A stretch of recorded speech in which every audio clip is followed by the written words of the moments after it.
Hi, I'm Sonna Johns. I'm a life coach and mentor, and I am super excited to talk to Leo Ayrault today. And well, first of all, I love the uniform. I mean, we're in the spirit of the Detroit Tigers, so this is kind of an exciting time for all of us Detroit fans.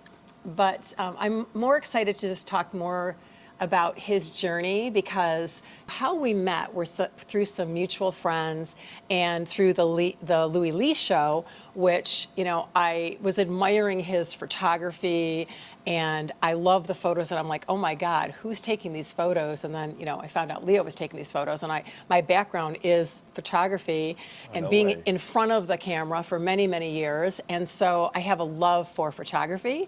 And I was like, wow, I even told Louis, I'm like, who's taking your pictures? These are awesome.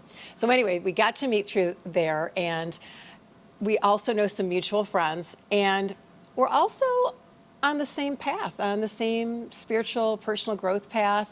And I'm super excited to talk today because Leo to me is an old soul. Like he's young, right? He's super young, but he's such an old soul. And every time we connect, we have these deep conversations, right? We're never at a loss of words. So I thought that maybe we dive in a little deeper today in hopes that it may impact some of you in some way. So with that, we'll get started. Yeah, So this is so great that we're here today. I'm super excited, and I'm super excited to know what is it that you're going to ask me, because like you said, right, like every time we have a conversation, I think you have the ability to kind of help people understand what's happening up here or in here and bring that out. Like your strength is helping people understand their inner strength, right?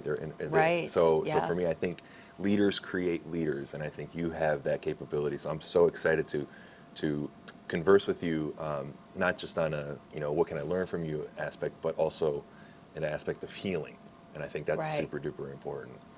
Yes, alchemy. Okay, so what I've always wanted to ask you, and that's why I'm excited to be here today, is have you always been this deep of a thinker, like such an old soul? And I hope you don't take offense to the old soul because it's really a beautiful thing I to don't. have. It's a beautiful quality. It's a It, compliment. it's all about wisdom. And when I talk to you and when we have our conversations and when I see your posts, I feel such wisdom. And I'm thinking, how does he have all that wisdom? I don't even know how old you are, but we don't even talk about age here. Um, 31. but I'm thinking, how do you really know all that you know? And so I want to start there. Like, have you always been a deep thinker, or was there a pivotal point in your life where it kind of set in and you began to be more introspective and more aware of things?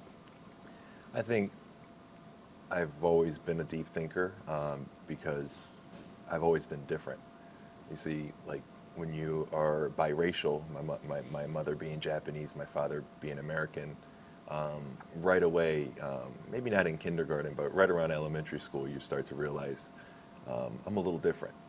My name's written different, or you know, my genetics are a little different. And I think when you kind of experience that at a young age, you automatically start to think like, okay, how can I make the world a place where, those differences aren't really illuminated and they're more, you know, how can we kind of create a narrative where, we start looking at each other as like one race, the human race and stuff like that. So I just think that I was always introspective of how I can unite people, and that stems from my existence. My father was stationed in Japan in the military, because there's a military base in Japan, and the reason why there's a military base in Japan is because America won the World War II, and how they won World War II was bombing Hiroshima and Nagasaki. Japan's millions of civilians were not just wiped out, but people struggled with radiations and just horrific things that you will not wish upon your worst enemies.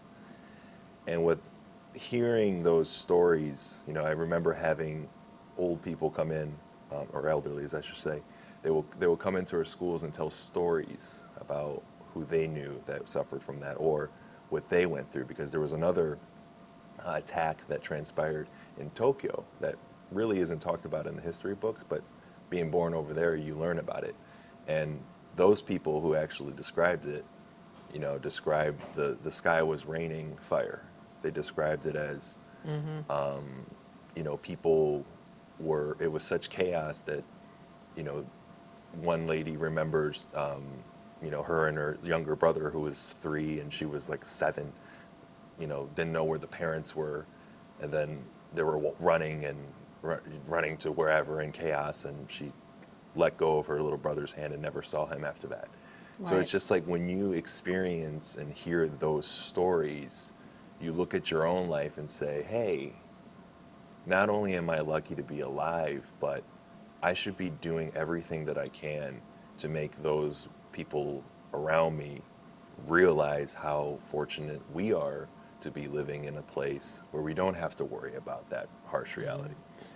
And I think when you look at the world today and what's happening out in Gaza and what's happening out in Israel and what's happening, in Lebanon, and, there's probably more than what my limited knowledge that I have that's going on as far as war and innocent people who are suffering in all spectrum. When you see that happening, when my people went through it in the 40s and it's 2024 and we're still doing that, it's extremely alarming. And it's also extremely disappointing that we're not learning from our past. Right. So for me, the reason why I try to be as deep as possible, as far as thinking, and I try to be as positive as possible, right? Like, what are your 3 gratitudes? I ask people that all the time. The reason why is because my whole existence is predicated on a negative event. If that negative event didn't happen, I would not exist in this world.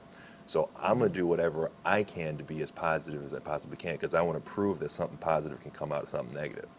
So any of you guys who are listening right now who are deeply, deeply affected by, your families being affected by this war, or, just your people, right? And everybody who's deeply, deeply affected, who may not have any racial or any relation to those. Like, we all empathize and sympathize. We all see those dead children. We all see those hospitals being bombed, and we just say, for what reason? Why are we doing this? So I just think having that background of understanding I come from something negative, it just kind of forced me to just not take this life for granted and do something about it. And what's crazy, Sonna, is that I went and visited the Hiroshima Memorial for the first time when I was 27, believe years old. And I was supposed to visit that memorial during high school, or end of middle school, I should say, on a field trip. But I didn't go on that field trip because I moved to America. So this was like my way of like finally getting a chance. And I remember going there and seeing the building and seeing the memorial and the pictures, and you read the stories and you see the kids the burnt clothes and the bicycles, and there was one stairs where you can see the person's silhouette on there because they were just wiped out. Like, when you see that, it just like it changes your perspective forever. Sure. That violence is never the answer. So I advise every human being to go visit that memorial just to learn, to learn. And what's crazy even more, Sonna, is that I'm a girl dad now, and my daughter was 7 days late from her due date, and her birthday is August 6th. Yes. That's the day the Hiroshima bombing happened. Yeah, I remember reading about that on your story, on your post. There are no coincidences. I mean, it's crazy, really. Yeah. Yeah, so this shaped you to who you are, though. It You did. know that, right? So this is part of your journey. This is part of your path. Purpose. And that's why you're starting this very intense path at even a young age, because it's where you're meant to be because of what you experienced and the empathy and what you felt as a child. Because not all children are that aware, okay? Many are. I mean, they're very aware, but to that extent, right, where you took it to another level.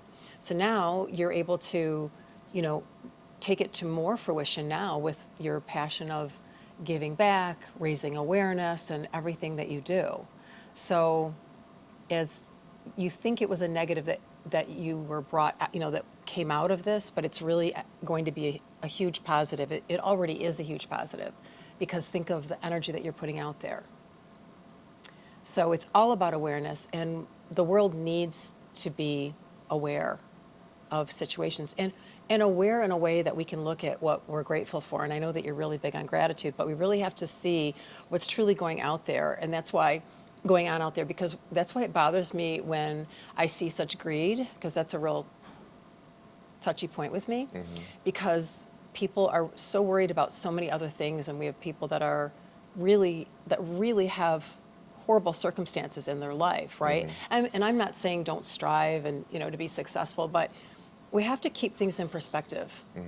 And so it's even like, you know, this is off the path here, but like even road rage, like people that have all this road rage, right? It's like, do you know what's going on in this world right now? Do you have any idea like how much suffering is going on and what people are going through? It's like, just so what if you get to your destination a few minutes, you know, later or something? So it's just, but that's why we need people like you and I and many others to kind of be that light in the world, right? And allow people to be aware, but also be a positive force. And that's why I think we're here talking right now. Yeah, so I find it very fascinating, because you really do have, it seems like you have so much wisdom in your amount of, you know, at your age right now. And I know I keep saying that, and I don't mean it in a, you know, to disregard it in any way, but it seems like you are just so seriously concerned and really want to be a positive force in the world. So that's really great. So what do you think is the biggest obstacle that you face on a day-to-day basis now? I think it's always you versus you. You know, I think, and this isn't just me. I see this all across the board. I think we all suffer to find our purpose, and I also think that you know, fear, not just fear of our failures, you know, and potential failures, but also fear of our success. Like, what if we become a person that has the power to truly, you know, influence people and be in a position to really, you know, impact people's lives? Like, Right. can you handle that? What if you become a person that, you know, you become a target to people, you know, of you know, people who aren't really healing. They try to kind of spew that hurt onto other people, right? And because hurt people. So like, can you handle the negative feedback that comes with positively trying to put Right. yourself out there? But all of that, I you know, continue to realize over and over again, it's all in your head. Like, it's like all these haters and naysayers, it's all in your head. And also it's how you react to them. Right. You know, and I truly believe that if you continuously work on you and like aspects about you that you know you need to fix, we all do. Right. We know what we need to Right. fix about ourselves. But if you actually take that challenge and do it for, you know, your own sake, but realizing, like, you know, I have a 13-month-old daughter, and I think that you know, depression and not being able to express your thoughts and feelings. I think a lot of us men in society, older men too, especially older men, and younger men, right? We all do. The older they are, the more stuck in their ways they usually are. Right, it's different, right? It's like, learning is one thing, but it's unlearning too is super Right. duper important, and learning new things and having that space within your mind, that open mind. But anyways, like, I just want to you know, always constantly feel like I'm evolving, and I think that when you feel growth, you feel like you're living, and when you Right. stop feeling growth, you feel like you're dying.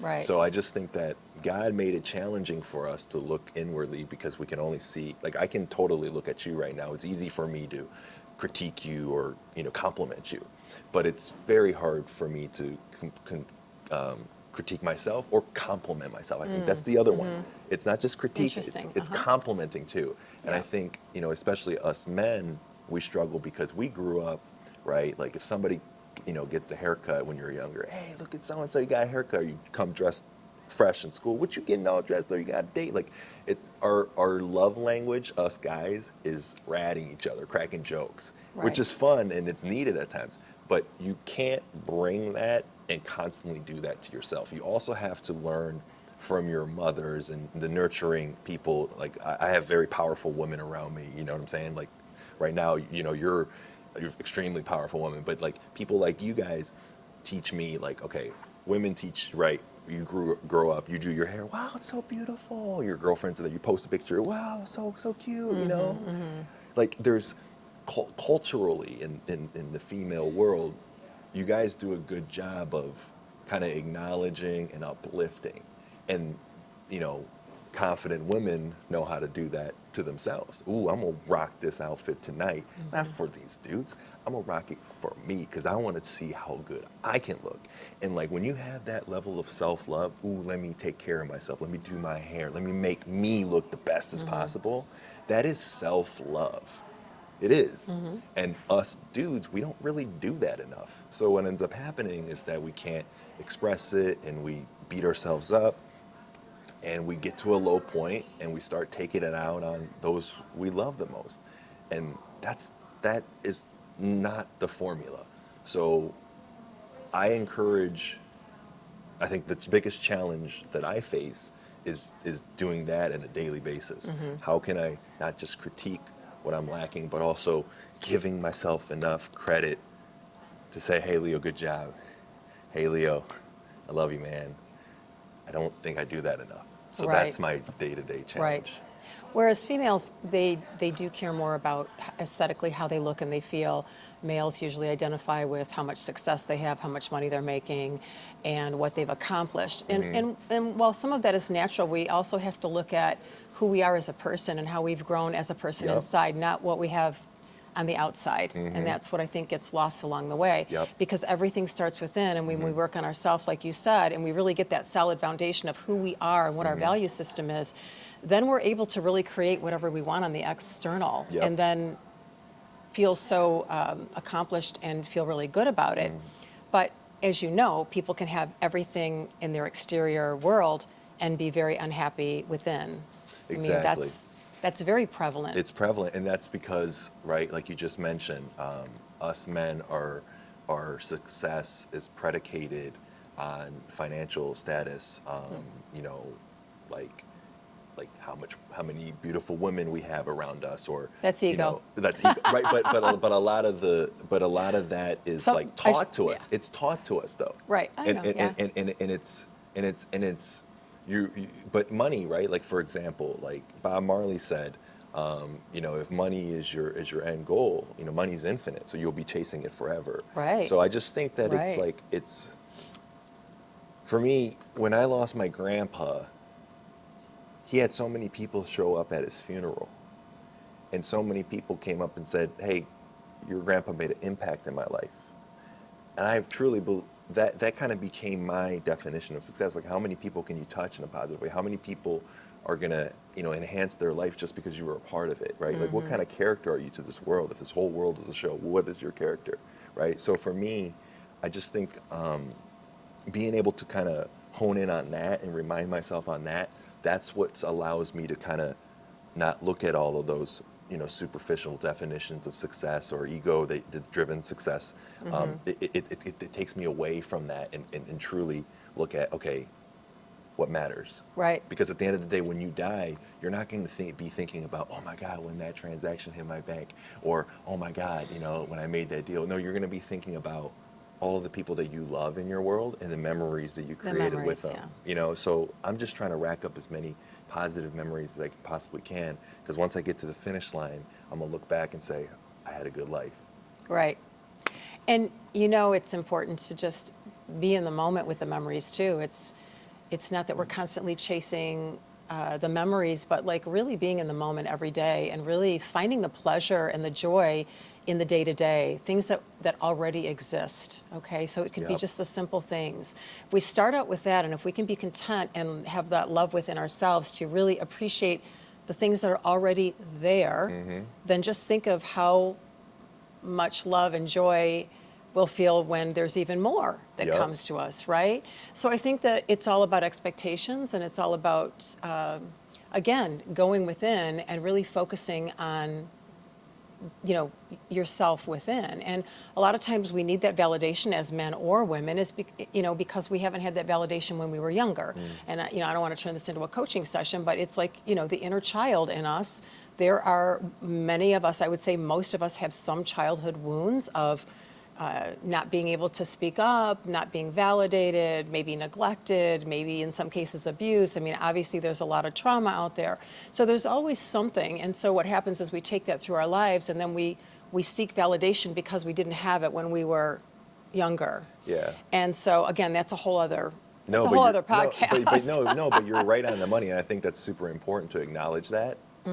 Like, we're on the podcast, it's not a whole nother, Yeah. this podcast. Right. Well, but this is kind of turning into a coaching session. But what I'm trying to say is that we all have stuff. Everybody has stuff. Nobody's better than anybody. It's not a comparison thing. We all have something that has shaped us to do some of the things that we've done in our life that maybe we shouldn't be doing, or we wish we would have done differently. And some of it's seeking validation. Some of it's being in, relationships that are unhealthy and staying in relationships that are unhealthy and not knowing when to choose ourselves, right? Yeah. All of that is usually stemmed from our inner family systems, or even things that may have happened to us in our teens. I mean, it really depends, and everybody's individual. But I think what I'm really trying to get across is that this is life. This is our soul evolution. This is what we're meant to do on this earth right now, is to evolve. It's a continuous evolution and refinement of our soul. And it's not like we have to be perfect. We're not striving for perfection. We're just striving to be love. We're striving to be light. We're striving to be more compassionate in the world, and striving for that self-love within ourselves, because that's where it begins. It all starts within. And sometimes we have to weave through and work through some of those things that happened when we were younger. But the thing is when you learn a little bit about it and you go back and you think, oh, now I know why I stayed in that relationship. Now I knew why I didn't stand up for myself. Now I know why I never set boundaries. Well, we're never taught boundaries when we were a kid. Right. We were never told. We were probably told, speak when you're spoken to. Don't speak up unless you have something good to say. Right. You know what I mean? One of those things. So that gets embedded into us Right. throughout our lives. And then it creates fear as we get Yeah. older. But it's okay, because we're meant to break through those things, and we're meant to grow, which you're doing. And I feel like the world is doing it. I mean, not everyone, but a large portion of the people are really starting to become aware. Yeah. What are your thoughts on that? Have you realized that? Yeah, 100% I realize that, and I think it's because I think we as human beings, it may look like we're going backwards due to the fact that we're, still doing wars. There's still racial divide. There's still, a lot of hatred. But remember, like, without bad people, you can't appreciate good people. Without darkness, you can't appreciate the light. 100%. So the yin and yang symbol, which is one of the oldest symbols, that exists, it still exists to this day because it's so true. Everybody's life has the yin and yang, because again, without Right. bad, you can't appreciate good. And Yeah. without darkness, you can't appreciate light. So what I take away from that is that God gives us both for a reason. So you have to acknowledge that, accept that, and say, the glass is half full, not half empty. And when you get to say that, then you learn to appreciate what you have, one, but you also learn to appreciate what you don't want. And what you don't want is always going to come, because what you Right. don't want is what's going to help you grow. What you don't want is going to help you see perspectives to appreciate what you do have. So it's just, it's needed. You look at all the successful people in this world, they're not appreciative of the fact that they have this big ass house. They're appreciative of themselves for the amount of, they're proud about the self of themselves that are appreciative of the days that they didn't have anything. That's what they're most proud of. So like, if you are going through something where you're pursuing a dream and you're not where you you think you should be or where you want to be right now, one day you're going to reflect back on that version of you right now and say, that version of myself is the reason why I'm confident today. So it's just all building blocks. It's all building blocks. So like if you, like you said earlier, like every single, you have to, in order to move forward, in order to grow, step number one is looking at what you have right now and appreciating what you have. Because what ends up happening is when you get to step 2 and 3 and 4, if you don't learn how to appreciate what you have right now, when you get to step 5, you're going to get to a point where you're not satisfied because you still haven't learned how to appreciate what you have at this moment. And I think when we strengthen that muscle, we feel more fulfillment. And I think you see the world doing that right now because we are really seeking fulfillment in this life. Right. And when we have technology, that you can sit there and scroll for hours, and it kind of like rottens your brain. It dictates your mood. It dictates what you're thinking about, dictates the topic of discussions you're having. It's a device that's really kind of taken away from, wow, look at how nice today is, or oh, look at that bug on the ground, or like, oh, Right. look what the neighbor's doing today. Like none of that exists today. So like in order to feel that, I think that's why we're tapping into the journey of self-discovery and self-fulfillment.